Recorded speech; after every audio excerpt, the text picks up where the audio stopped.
It was a movie game. It was a movie game. And if anybody thinks that's not his end endeavor, then you're kidding yourself.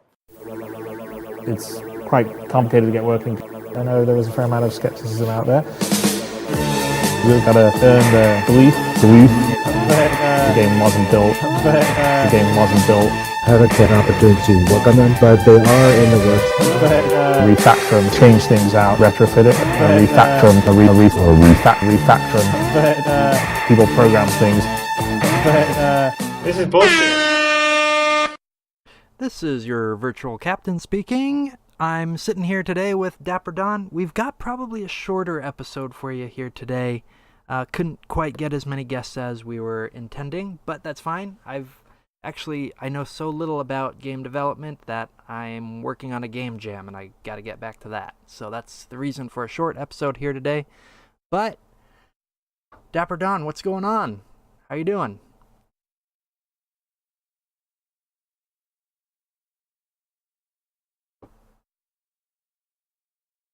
Did I lose you? Sorry, the dog came by and unplugged the cord. Hey, what's going on? How are you doing here in the Star Citizen metagame this week? I'm doing great. Watching the fantastic pace of the development now that all the pipelines are in place. I was almost about to make a post about the pipelines argument and all that stuff. Earlier today I had a post saying, everything they do is manual.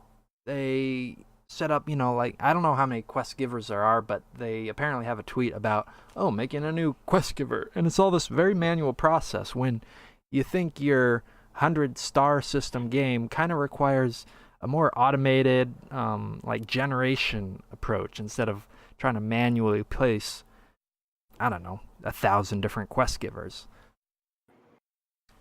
Right. Well, what happened is somebody let Chris Roberts know what procedural generation is. Mm-hmm. And then what wound up happening is, well, this can work with everything. Oh, you're right. And, we haven't seen procedural generation really in any kind of crisis game that I can think of. And, it's not hard to write your own, let me rephrase that. It's possible to write your own procedural generation algorithms outside the engine and just import the data, but they can't seem to get a grasp of that, do they? No, they just do not possess the leadership nor the talent. And you don't see fresh MIT graduates beating the door down to beg to come work with them. You talked about this a little bit last time you're on the show, which was last week or Saturday or whatever it was, about Chris he didn't really climb the ladder to get where he is right now. It just kind of fell into his lap.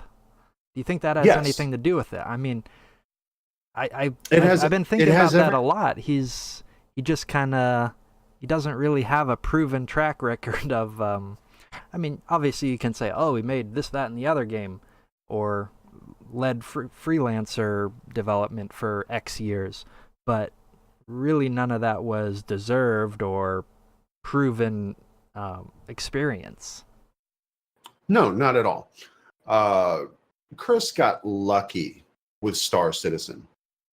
All right. And that was during a time in computer gaming when you really didn't have to do much to look good.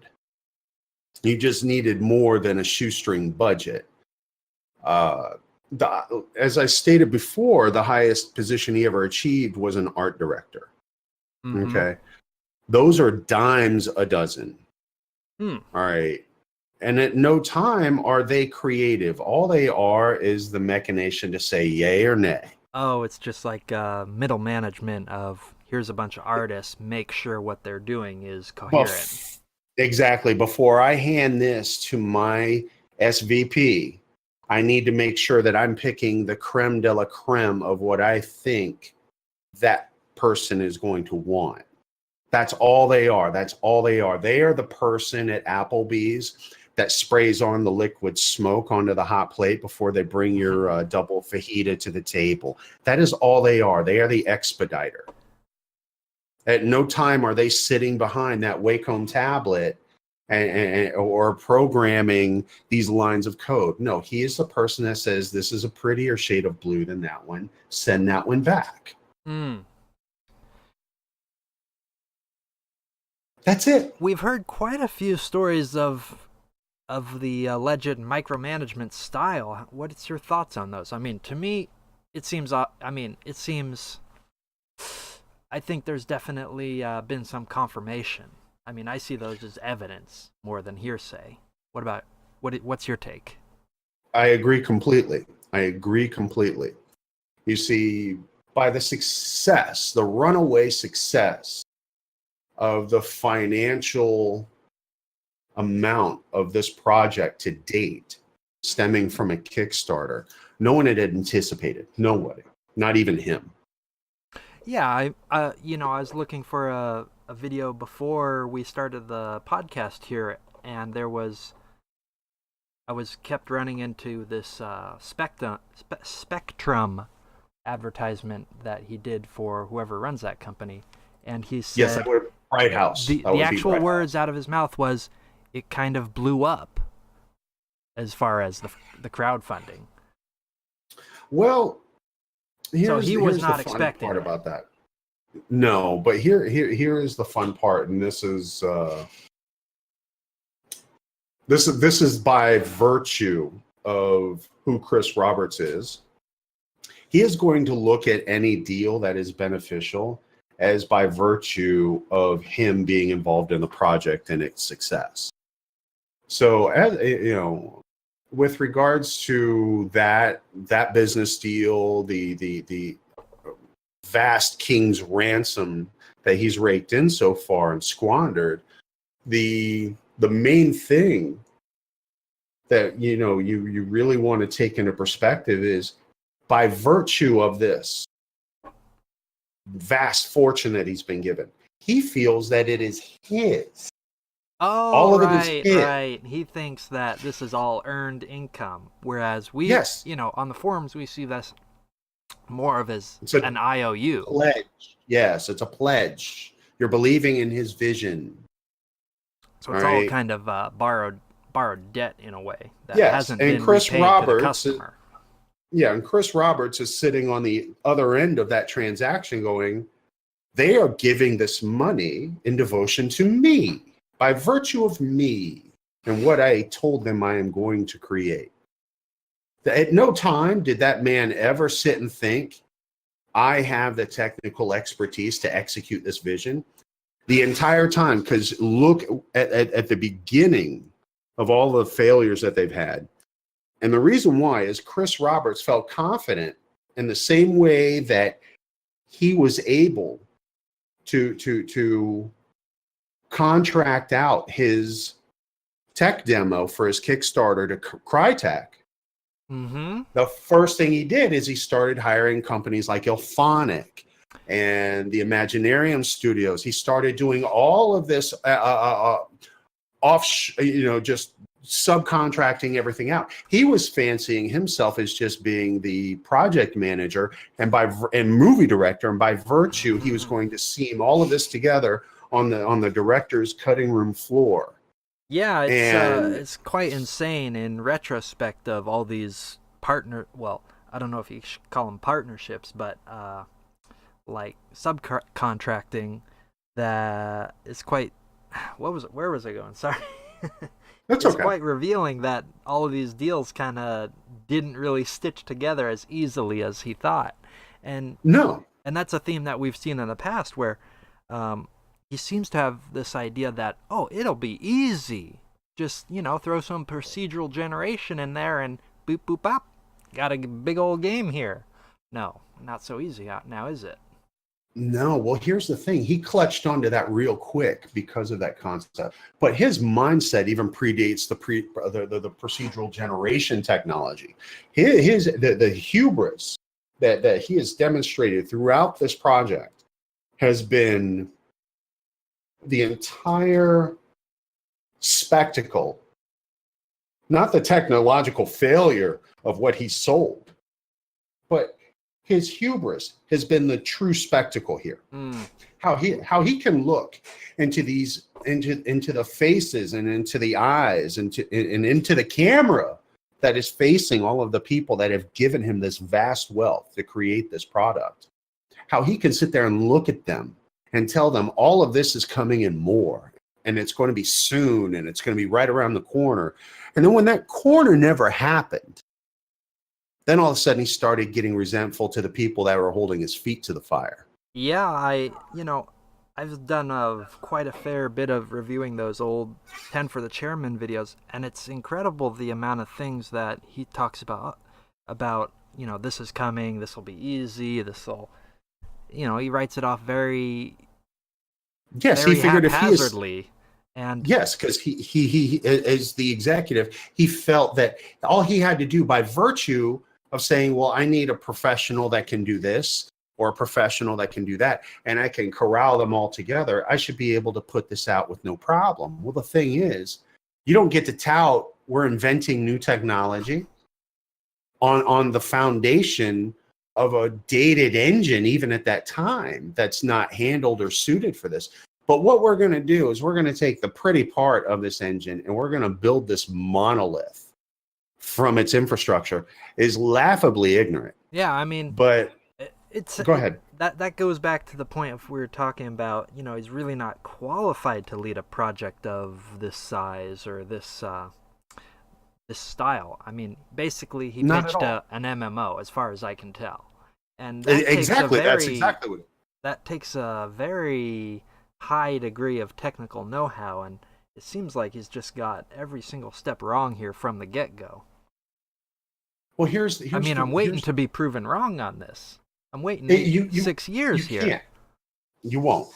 And the reason why is, like I said, he envisioned himself being able to stitch this team together, or by subcontracting it all out to boutique programming gaming studios, that he would be able to just stitch all of this together. All right. That's all it was going to take. Right. Because as we've all heard, he everything from SIG makes the image sound like the latest and greatest. The entire game is already built, and it's just a flip switch away. Right? Mm-hmm. We're going on almost a decade. This has become one man's obsession with failure, and he doesn't even recognize it yet. He's sitting here polishing a wet turd. I'm sorry. That's all there is to it. I think you're right. There's a Beer for the Beer God post that you're reminding me of, and I'm just kind of looking through it. That man is a genius, by the way. He's incredible. He's the man that put the first great crack in the Berlin Wall, which is CIG. Uh-huh. He says, the story of Star Citizen is not how one man managed to scam millions out of eager supporters. It's about how the unbridled enthusiasm of crowdfunding enabled a man to scam himself into believing he could do whatever he wanted. Actually, this might not be the post I was thinking of. No, that's exactly the one you're talking about. No, it's not. There's another one about...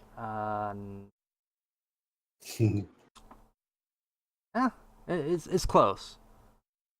Well, paying attention to the actions, not the words, but the actions of the company, at their pace, at their production, at the way they handle the very people that enabled them to get to where they are now. I think I found the part that I was thinking of. It's kind of an amalgamation of that last post and this one. Mm-hmm. He says, it's hundreds of people working on something and doing what looks to be good work doing it to stoke the narcissism of a failed developer who is more interested in maintaining the appearance of producing a AAA title than actually delivering it. Now, we were talking earlier today here on the Something Awful forums about, what was it? I replied to one of your posts saying, you were saying he's already given up. And I'm not sure. Mm-hmm. Try to convince me. No. Well, here's again. You look at the actions, and as I laid out in my post, they backed away from all the conventions. They've really pulled out all of the interaction with the industry, the community, and even with their own prior performance. And they're claiming that they're doing it to concentrate on working on the game. Well, why just now? So I look at the withdrawal, and that's all you can look at CIG as a company. Their here's withdrawal. Here's what I'll say. Sandy seems to have withdrawn a year or two ago. Oh yes, easily. Tell. I mean, look at the old videos with her and Ben, and she's having fun. She's loving the spotlight. Citizens love her. I don't know what, but she's just vibrant. Now you look at her today, and like I was saying on the other show, she's showing up in a sweatshirt and putting on the smile and kind of just, okay, let's just deliver my lines. I'll go home. It's very, very different as far as I can tell. I mean, am I alone here, or do you see the same thing? I don't expect you to watch all their shows, but you kind of see the screenshots and things, right? Yes. And as I've never had any interaction with her whatsoever that I'm aware of, I don't know the woman, so I'm not going to sit here and try and portray some kind of psychological profile. I think I want to get that out to all of the viewers now. Sure. And I'm the same. I don't really care. I just care about the product. I mean, I know that's insane. I know that's absolutely insane, but all I really care about is the final product. The reason why I bring that up is discussing her in any kind of format brings out a lot of sensitivity in people. Oh, okay. So I wanted to get that out before I discussed or answered your question. So the reason that I agree with what you said is it's what I previously had said about the company's withdrawal. Well, this is her as an executive in this project. She's her withdrawal. Uh-huh. And so, I don't know if she still holds any of that kind of position, but... Well, no, she still holds the position. Considering the history of this company, I wouldn't doubt it. Oh, no, she's still in the same position that she was. She's still drawing the same salary. The only thing you're not seeing is she's not fraternizing with the help anymore. Okay, so and I can extrapolate on this later, but what I see, and I'm sure there are those that know the timeline of her far better than I do, but it was probably right around the time that she started losing or not getting all of these movie roles that she was using CIG property to promote and leverage with. So she started losing, and then finally at the end of whatever the something Satan movie she was in, where she was dropped on the cutting room floor and didn't know it. For those of you that don't know, the person we're talking about was cast in a movie and ended up not making the final cut of the theatrical release. Yeah, and nobody had the decency to tell her. She had to witness her demise on the cutting room floor during opening night with the red carpet and d'entrées and accoutrements. So it was, I think it was at that point, that's when the real withdrawal from not only CIG, but a lot of things probably going on in her life. But let's bring it back to Chris. The question is Chris in the same seat? And I'm not convinced. Yes. And look at him, okay? He's not interested in talking about the technical aspects of the game. Well, I'm looking at a man who knows he's defeated. Okay, I can see that. All right. I mean, we're all looking at this. His most recent appearance, he said something along the lines of, Aaron was here today, he would be in this seat instead of me. And that, to me, I was just blown away. I was like, what? You Right. come to address the backers, you know, 3 The man or 4 behind- times a year, and you saying if you could have, you would have passed this off to your bro? I mean, whoa, that's pretty nuts. I mean, are you feeling the heat of the chair or what? I don't. I was just completely taken aback. That was not expected. I mean, I love that entire interview because, I don't know, that entire thing. Anytime we get an insight into what is going on in this guy's, what is ticking this guy, it's very interesting. So that was just incredible admission.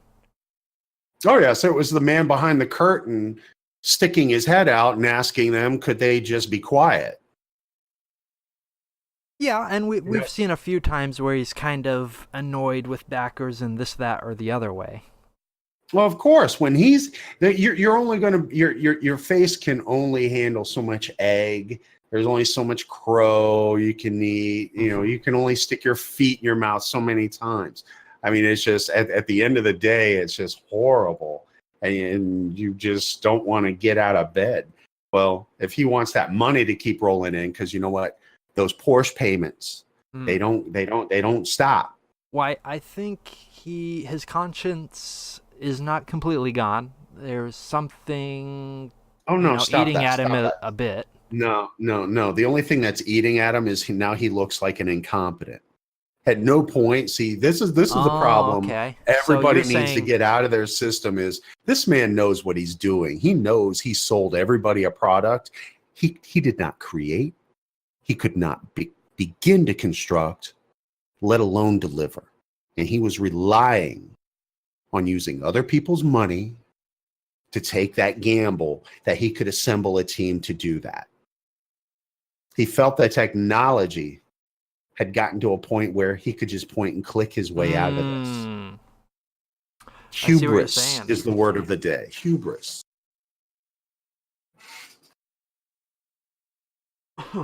I got a little clip here of the guy. And he's answering the question, what is Star Citizen? Get this tab to reload. You have to jump forward a little bit because apparently it's gone back to the beginning. But let's listen to this. You might not be able to hear it. Let me get you the link. I'm sending this to you in Discord. It is an epic first-person experience. Okay, so here we go. What is Star Citizen, Chris? Tell us. Star Citizen is an epic first-person experience spanning hundreds of solar systems. Star Citizen is a epic. I'm sorry. Let me. We're just gonna break this down because if we listen to the whole thing, it goes in one ear and out the other for me. So I gotta pause and stop here. So let's listen to that again.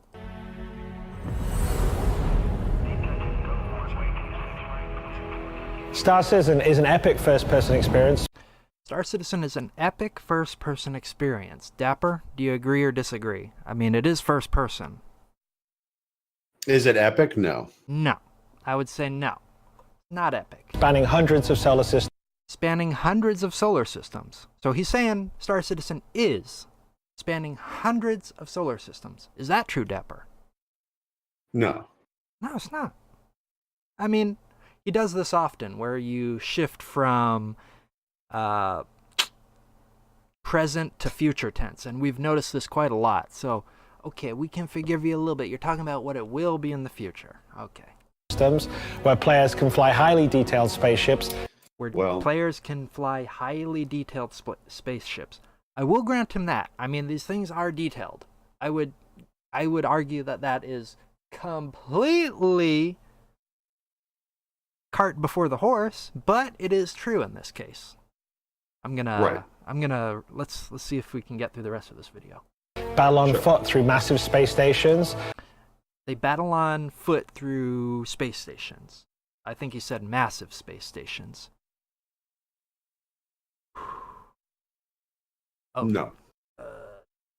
Twitch chat saying they can't hear Dapper at all. Right. Let me see what's going on here. Is it just that he's low volume, or can you not hear him at all? I'll put him back to max. At like 90% there. So can you battle through massive space stations? I would say no. I mean, they're showing a video here of Star Marine,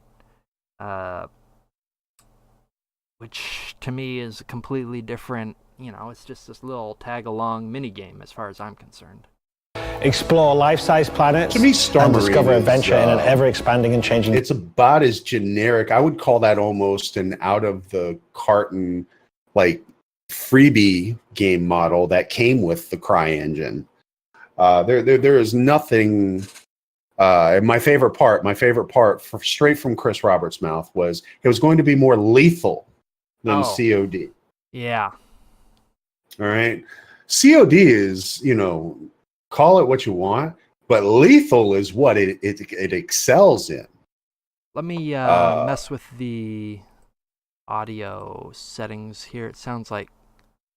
Sure. I think I know what's causing Twitch not to hear you. I think they can hear you now. But the next thing he says here, players can explore life-sized planets and discover an adventure in an ever-expanding and changing universe? Galaxy, he says. Whoa, whoa, whoa, whoa there, Mr. Grobblers. Life-size planets? What are you talking about? You got 2 moons in this thing. Discover adventure in an ever-expanding and changing galaxy? What adventure are you talking about? Expanding and changing galaxy? This thing has been static for like 6 months. I mean, there was never really ever anything, there's nothing expanding at all, I would argue. I mean, nothing worthwhile. You got a couple of I think 1 station, a couple of little buildings on a moon or 2.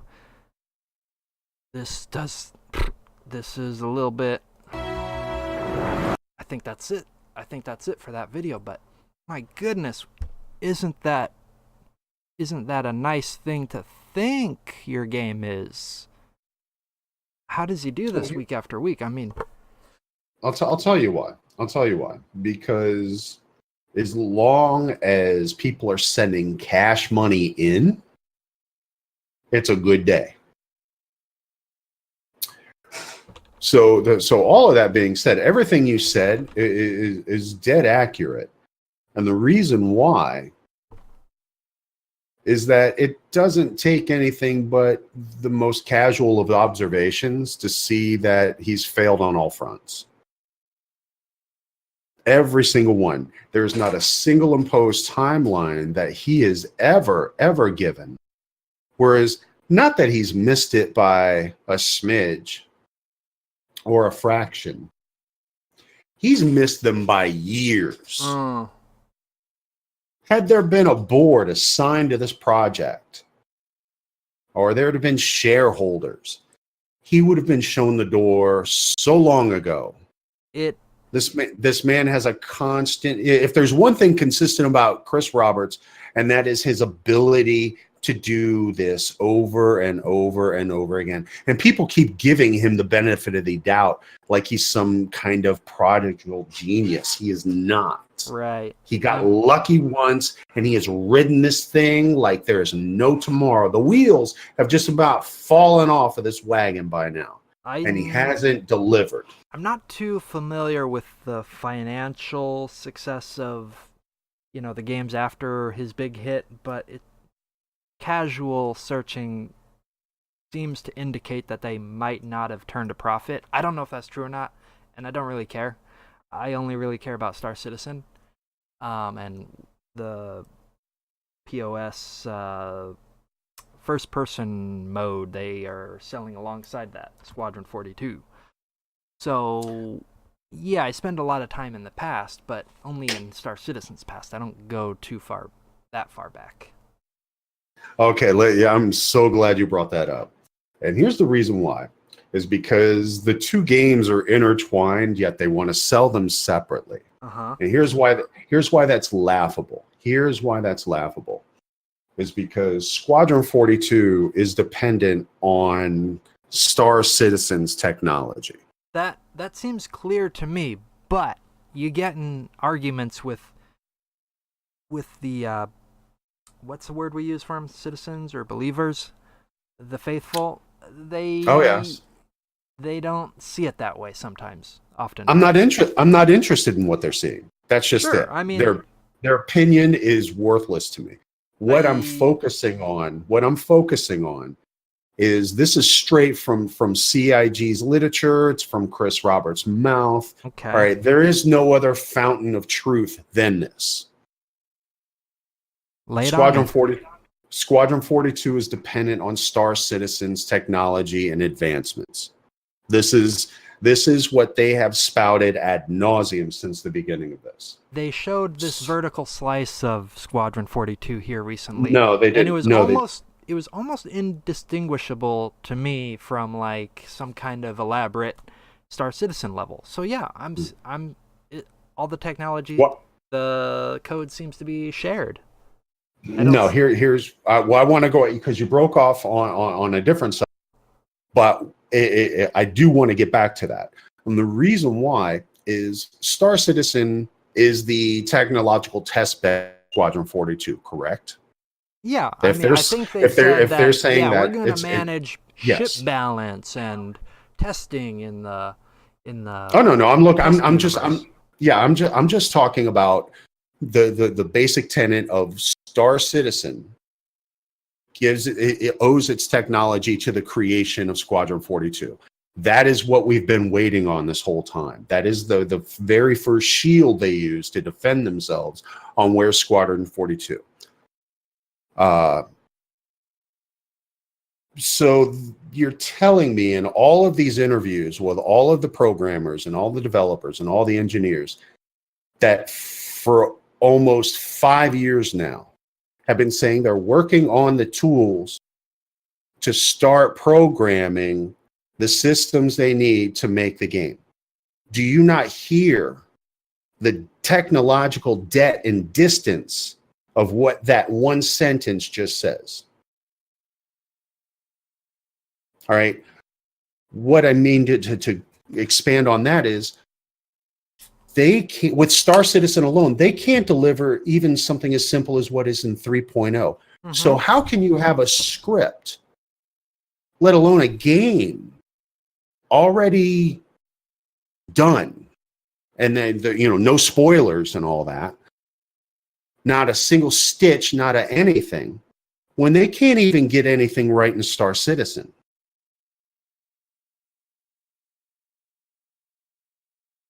It doesn't make sense. It doesn't make sense. And the reason why is because it's bullshit.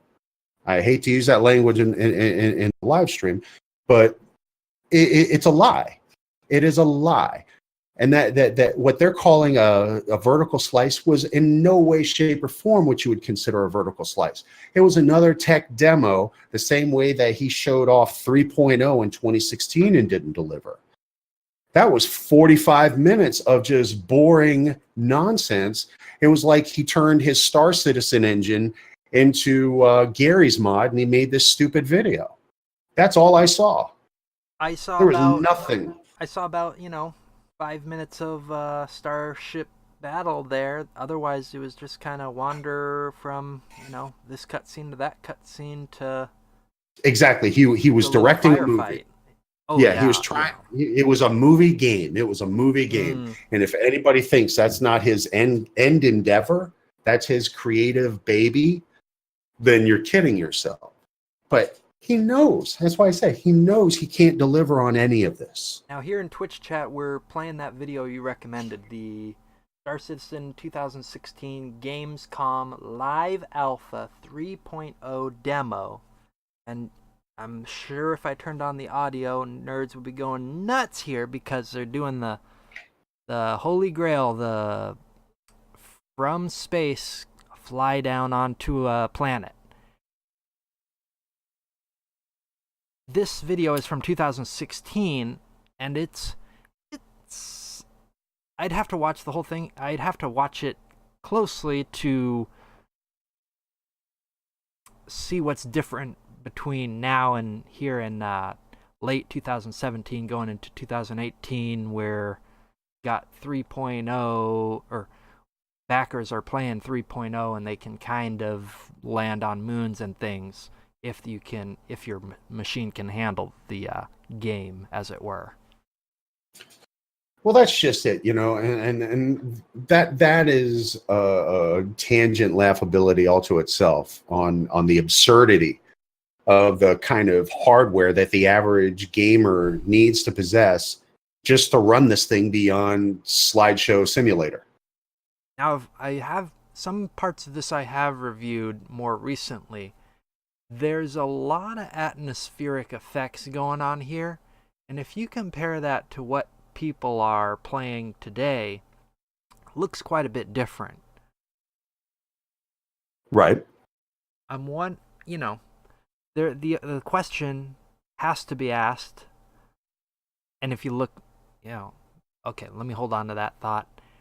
The question has to be asked, how much of this is like a custom CryEngine level versus what is actually going to be delivered? Well, here's the thing. Look at this. This was supposed to be done in 2016. Like they were sitting there. They stood in front of God and everybody, and they are sitting there trying to convince us that guy is sitting behind the computer with his little Xbox controller, is piloting this through their universe and doing this live. Right? It doesn't get much more disingenuous than that. They're all complicit. A lot of people say, you don't want to, the people are just trying to work, they're just trying to do their jobs. No, the people that participate in this shenanigan right here, all right, this is already pre-rendered. We all know this. And they were, if you go back to the video, you'll go ahead and see a lot of what you would call lip syncing to the controls. Oh, yes. I think there's one or two really good videos there on YouTube about breaking down the demos that they do scene by scene. There's a lot of that. The question that comes up for me, or what I'm reminded of, is the original fly through and landing on ARGcorp. Do you remember that? I mean, that might have been 2014 late. Oh, yes. All of that is just completely laughable at this point, because even with the very diminished, scaled back version of what they have out right now, it's still worse than what they were touting 4 or 5 years ago. We got a legend here in the Twitch chat. We got P Gabs. P Gabs, how you doing? Oh my God! I Now, speaking about hardware issues, this guy used to make the most hilarious YouTube videos going through and attempting to play Star Citizen, and just, I mean, if you think the game's broken today, you should have seen it a year or two ago. You could played a lot better than it was. You could clip through doors just by walking at it. It was nuts. But going back to that, what's that planet they have that is like all buildings and nutso stuff? ARGcorp. There you go. I mean, they showed that in late 2014. Yes. And yeah, there's still not a scrap of that to be seen outside of their YouTube channel, in which did they visit that planet again, or was it a different planet? Anyways, it seems... I know the video. It's getting a little bit ridiculous here, as far as, we know you can do the movie director wannabe and make these scenes. People didn't pay you for YouTube videos. We paid you, or backers paid you to make a video game that was playable. Exactly. I think this is not one story I see come up a lot when Kickstarters fail is it was more about the journey than the destination. That's a lie. I feel like they've been making that kind of.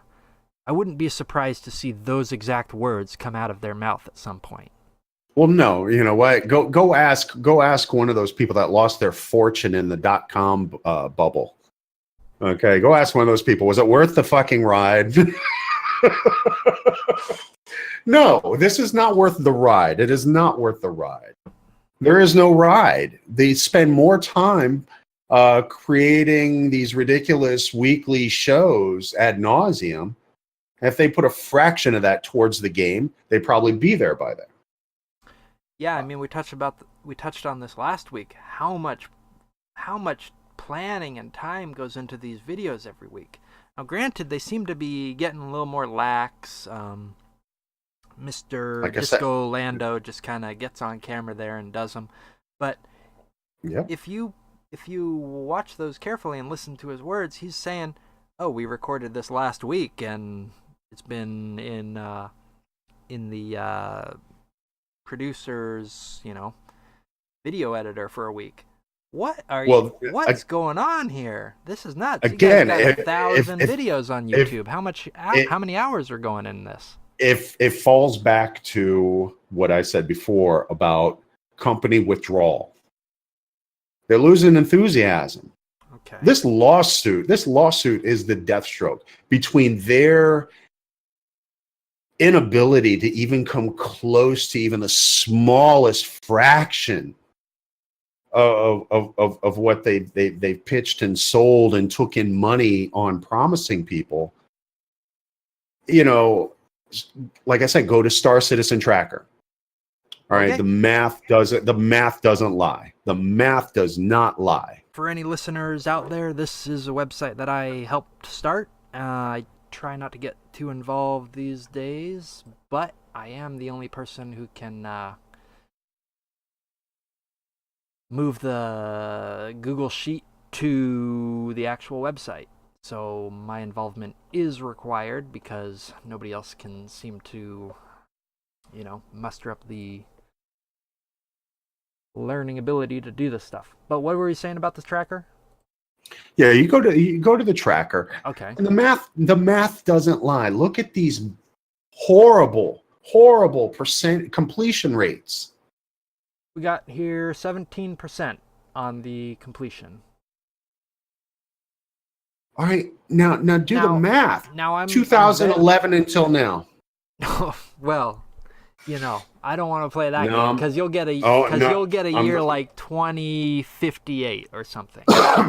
Exactly. Do the math on that. He cannot deliver. He never could deliver. Now, one thing I'll mention, I'm very familiar with this website as I get a lot of questions about, what should we do about this, that, or the other. People somehow still see me as the authority. Well, you are the gatekeeper there. A lot of the completed here's are, just rando crapo. Here's a, space bike. Yeah, mop bucket guy.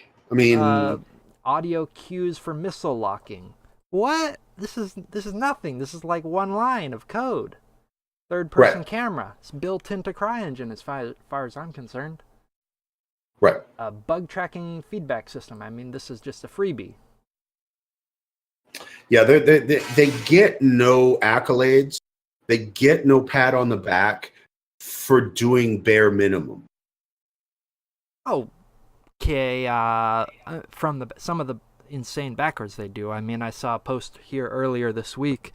This game already has more mechanics than a fully released AAA title. Yeah. We were still waiting on. Beatwagon posting there on Reddit was having a bit of fun with them. But I go through this list of completed. I'm struggling to even find any real impressive accomplishment. There are no marker movers in any of these completions. All right. The rest of it is a Gantt chart of good intention. Mm-hmm. All right. And they're already in the red. They've been in the red for so long. They couldn't deliver on the most basic fundamentals of what the Kickstarter was even about. Where are they going? From I here? don't know. Nope. I really don't know because People keep giving them, well, maybe if they got rid of Chris. No, the money's gone. Everybody And is what's very left- curious about the war chest.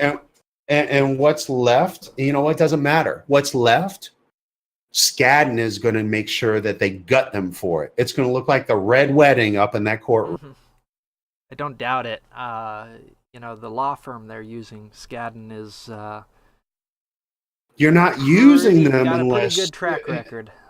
Yeah, and it's not a matter of CryEngine's or Crytek's physical or financial standing, whether that however they didn't pay their employees. You know what? That's a conversation all unto itself, and it has nothing to do with the lawsuit at hand. Skadden wouldn't sign with them if they didn't think Crytek could pay the bills or that they were going to get theirs on the back end.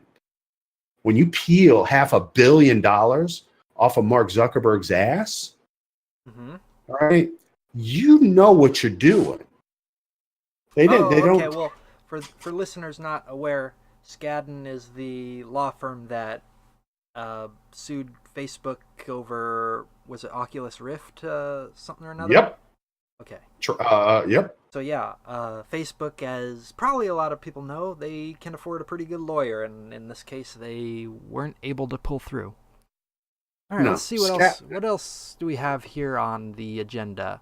We touched a little bit about your Star Citizen backstory. Do you want to tell us any more? How did you get involved? Sure. When did you register on Something Awful?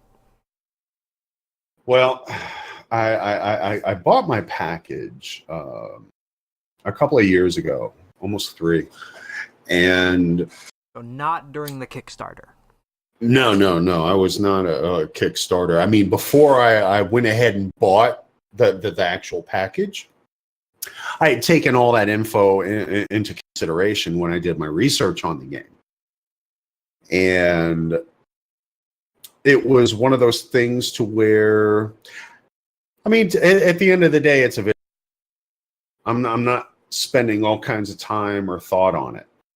But it really seemed like, okay, this could be fun. My son lives in a different state than me.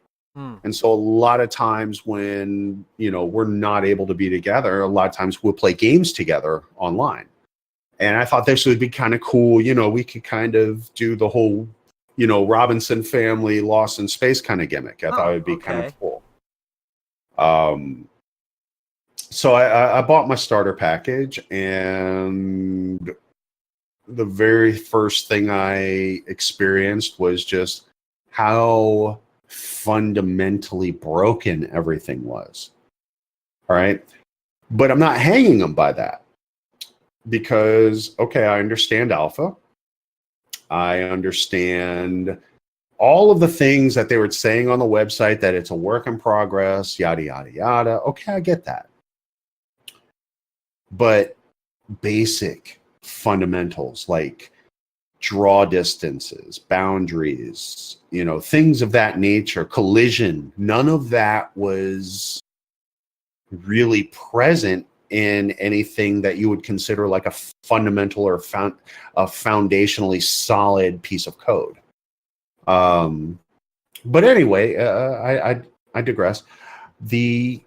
I let it go, and I gave it time after time. I tried all the game modes, and everybody was super nice. And I went to Reddit to ask for help because maybe there's something wrong with my settings, or maybe my computer's processor power, or the entire system needed an upgrade. Just trying to reach out to a gaming community like you do. For these kind of answers. And everything was, copacetic, and, maybe you might want to try this, that, and the other thing. And everything was fun.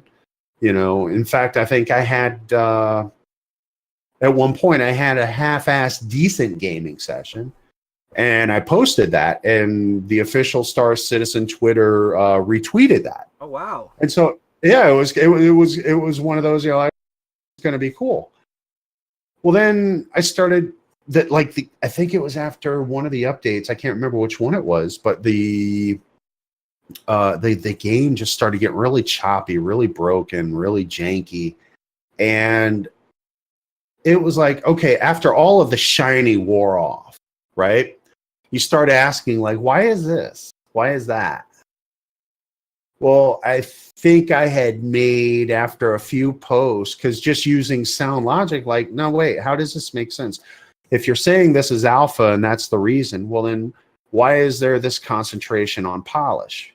And then you're sitting there praising the man for his concentration on polish rather than developing a fundamental, foundation. And as somebody that builds for a living, I understand the very, very nature, the crucial nature of what a solid foundation actually, delivers.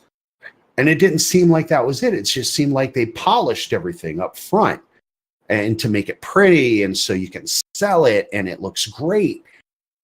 But there's nothing backing it up. It's all window dressing and smoke and mirrors. You hit on a point there that also resonates with me. I think a lot of the motivation behind Star Citizen Tracker and some of the other things is just zero foundation. I mean, if you were honest about wanting to deliver this MMO, you'd build a solid foundation for 1,000 players or whatever that you promised. And they seem to be, I forget what I've called this in the past, but they seem to be very only concerned with like how good it looks, the movie feel appeal of it. Yeah, the cinematics. Oh yeah. I'm reminded very heavily of a quote from the Chris, fidelity from Chris talking about the engine. He said it has a very, I forget exactly what he says. I wish I could look it up right now, but I'm not going to because it'll take 10 minutes. He said I believe it's something along the lines of, we love the look of it or the cinematic feel of it. Right. And it just goes back to that cart before the horse symptom that they seem to exhibit all the time. Is there's very little attention paid to the I hate this word, but net code. There's very little attention paid to the server performance or ability to host thousands of users, and there's a lot of attention paid to how a ship looks, this knob, the text on the side of your starship. And I'm thinking, right, this is not quite the way you want to go. I mean, I've seen some early alpha video of World of Warcraft, and it was very, very, very, for lack of a better word, programmer art. I mean, it was basically polygons. Right.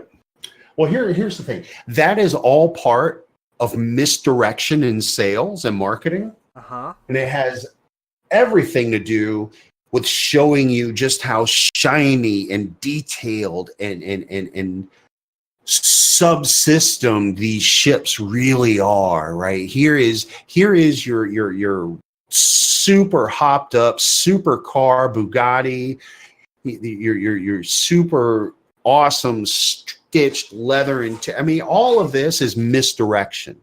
All of this is misdirection because that ship, all these pretty shiny things, have nothing to do with the game that they pitched you with. Now, you talk about marketing. Mm-hmm. Is Cloud Imperium Games Corporation preying on the average gamer? Are they preying on, like, I don't know, space sim enthusiasts? Are they preying on, I keep saying preying on, their marketing tactics seem very predatory. Am I wrong here? No, they're not. And they are very predatory, but here's the thing. It didn't start out that way. And this is where a lot of people get the situation confused. Did Chris Roberts jump into this being a predator? No, he did not. Okay. Like I said before, nobody anticipated the runaway financial success of Star Citizen. Okay? And it had nothing to do with Chris Roberts' awesome programming ability, right? Wing Commander just gave him it gave him street cred for, hey, here's Star Citizen. Right? What he did is he tapped in to a vein of very financially lubricated gamers Okay. that have been looking for this sort of all-in-one, everything I could ever imagine, space escapism. Okay. Right? Okay. You know what? There's an image. Some people call them memes. I call them image macros. Out there of kind of this cycle that MMOs seem to go through. The developer says, "Hey, you remember the first time you played a World of Warcraft, or the first time you played an MMO, and it was great. It was that cocaine addiction feeling. Well, we're gonna do it again, and this time it's gonna be even better."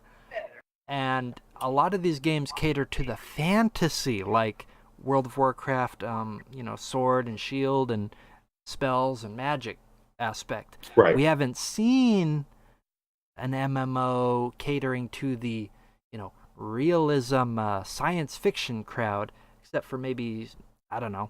I'm sure there's a few examples out there, but, none that quite have the aesthetic of Star Citizen, per se, that realism, no magic kind of feeling. Well, here's the Would thing. you say that's All right. part of it, or? No, not really. Because here's the thing. I mean, there's going to be a fandom for any flavor of that genre. But imagine, I mean, I'm not sure how long or if you played World of Warcraft at all, but I did it for a long time. And one of the things, even though I had a great time playing the game, one of the things I never stopped mocking about it was its cartoonish quality. Oh, okay. Okay. Now, if someone could pull off the gameplay quality of World of Warcraft with the fidelity of Star Citizen, what? Yeah. It would be a game that would end the market. It would be a game that would end the market.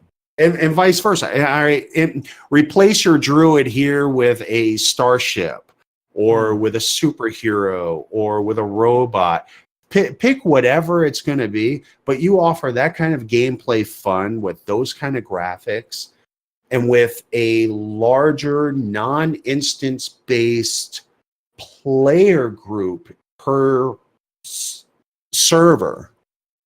What is it that Aaron promised? Hundreds of thousands, tens of thousands, or something, or was it just thousands? I can get you exact quote here. Yeah, I can't keep track of all of the bullcrap. Okay, here we go. Aaron Roberts said, "So with the next big release, a lot of the underlying game is there, and we can look into transferring people between servers, so we can have hundreds of thousands of people, maybe in one instance, but that doesn't come online until later." That's exactly what he said. Okay, so Well, I'm going to be. I believe I'm it was going to be. written in an article. I'm going to be super duper magnanimous and generous. And what I'm going to do is He wasn't I'm going saying to thousands. He was saying hundreds of thousands. right. Like I said, I'm going to be super duper generous to the guy right now. I'll give it 100. 100 He players. can't do it, and they can't do it, and they can't do it. And so Aaron just copied the same predatory folly that his brother did by promising something he knows he can't deliver. That man might know how to make 1,000 Lego games, but he is not going to break quantum computing to the point to where he can create that nonsense that he just spilled out. A lot of what draws me into Star Citizen is kind of the anti-patterns as far as programming and game design. Exactly. And I would say that's in my top 5, egregious claims. Yes, because there's just all you need is just a small, just a pinch of real critical thought to stand back and take an unemotional, unattached view All right, like you've got Star Citizen Tracker up, and you look at it in that format. You promised me this, or you sold that. Like there is money you have collected in the tens of millions for these promises that you said will be in game, and you haven't delivered on a single one. Not since the original Kickstarter, they have not delivered on a single one. You know, you remind me of a post by Bucha here recently, and he was on the show last week. Great guy. A post he put on Reddit. He said, "The difference between us, the malcontents, and you, the true believers, is that we hear a lot more than you do. Not just from Derek Smart, not from CIG employees past and present, and other industry veterans. We fact check, we deliberate, we shitpost, we have our own wish fulfillment, and we have our own personal disappointments. But the theme remains clear." Okay, well, anyways, the point was, we fact check. I feel like a lot of these backers don't really fact check. They hear hundreds of thousands of players, and they just say, "Oh, wow, that sounds real good." Well, the thing is, what they're using to fact check is the vast chambers of their own overall encompassing echo chamber. Uh-huh. They're not going to be interested, willing, or able to participate in looking or considering something that is going to be against their confirmation bias. All right. That is the runaway train of the success of Star Citizen is confirmation bias. They have got their heads in the stand, and that's that. Nothing's going to pull them out, short of Visa saying you've overextended your limit.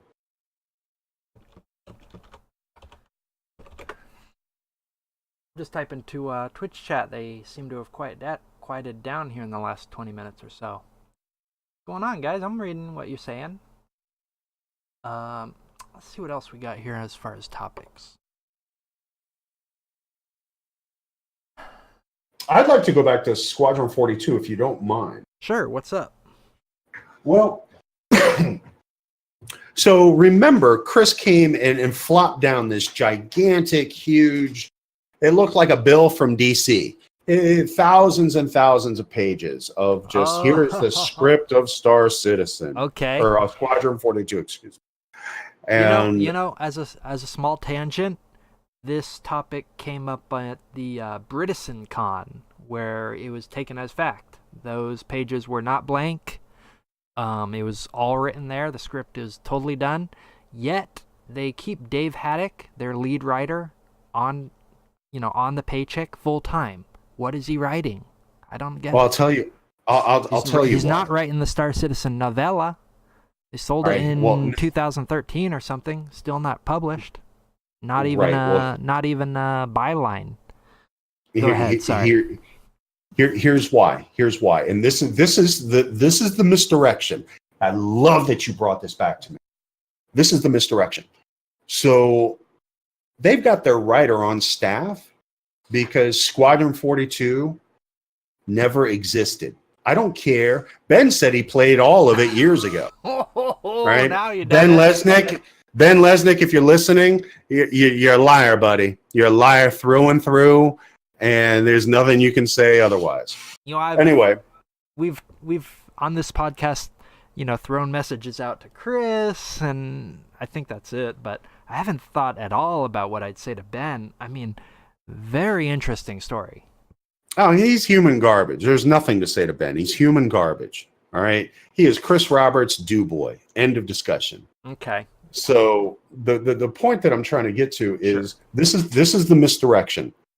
So remember, Star Citizen was going along this path of this great big space adventure, right? Then all this something along those lines. It's never been fully clarified to me exactly what they're shooting for. Go back to the Kickstarter. That's all you got to do is go back to the Kickstarter. This is the if you're going to indict somebody, then you need to go ahead and look at the actual nexus of this. So when you look at this, it's supposed to be this great big huge space magnum opus. All right, and then a couple years down the line, all of a sudden, Chris Roberts gets wind of procedural generation. Everything at that point got turned on its eyebrow. That includes the great big script that he slammed down on the table that Ben Lesnick had already played the entire campaign through. All of it. All of that went right in the garbage disposal. All right. When was the last time you saw anything about Pusher? I'm honestly not even sure who that character is. I guess it's Sandy's character. That's supposed to be, that's Sandy's character. Exactly. That's what she was billed for, or billed as, next to Julian Anderson. So procedural generation totally just consumed everything. At that point, yeah, there were rewrites involved. Now we got to take the story in this completely different direction.